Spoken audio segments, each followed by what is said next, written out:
Why, if it isn't my underclassman, Cyno. What a pleasant surprise it is to see you in Mondstadt during the Windblume Festival. Greetings, Lisa. Though I'm sure you've been aware of my presence in Mondstadt for some time already. Oh dear, looks like you've seen right through me. But I was in no hurry. I knew we'd see each other sooner or later. Yes. It's just as Professor Cyrus said. Shared aspirations always have a way of bringing people into each other's orbit.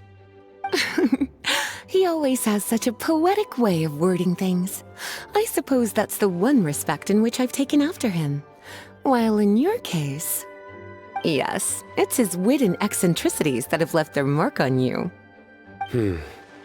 I'm not sure that describes me very aptly these days, given that I'm now the General Mahamatra. Still, if we're going to talk about ways with words, I think my deadpan humor is far superior than our professor's. Is that so? Strange. I heard that you're just Cyno the Adventurer when you're in Mondstadt. You make a good point. What do you think of Mondstadt during this time of year? It's quite nice, isn't it? Yes, it's very nice. I think I'm starting to understand your reasons for leaving the academia.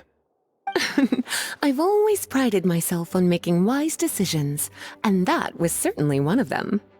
If our professor had been as sensible as you, he would have had a much easier time in his working life.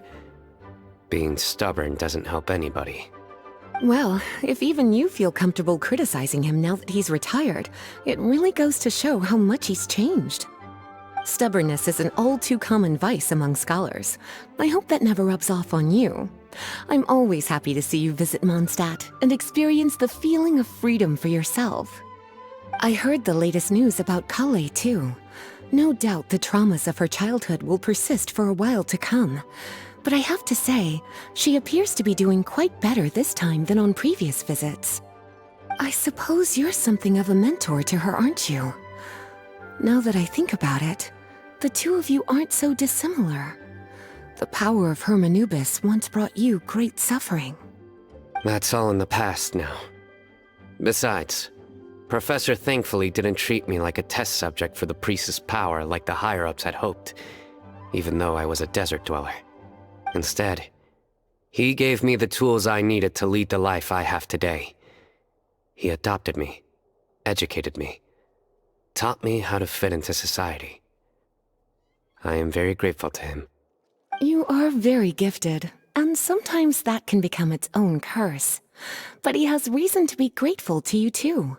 Without you as his son/student, he may have never changed his stubborn ways.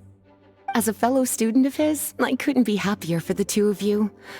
Well, look at how quickly this developed from small talk to a deep and serious conversation. That's one thing I do miss about my academia days.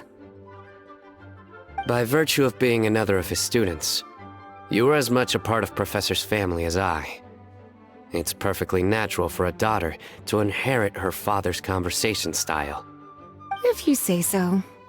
I suppose that means I get to call you baby brother from now on. I'd rather you didn't. Yes, there's the baby brother I remember.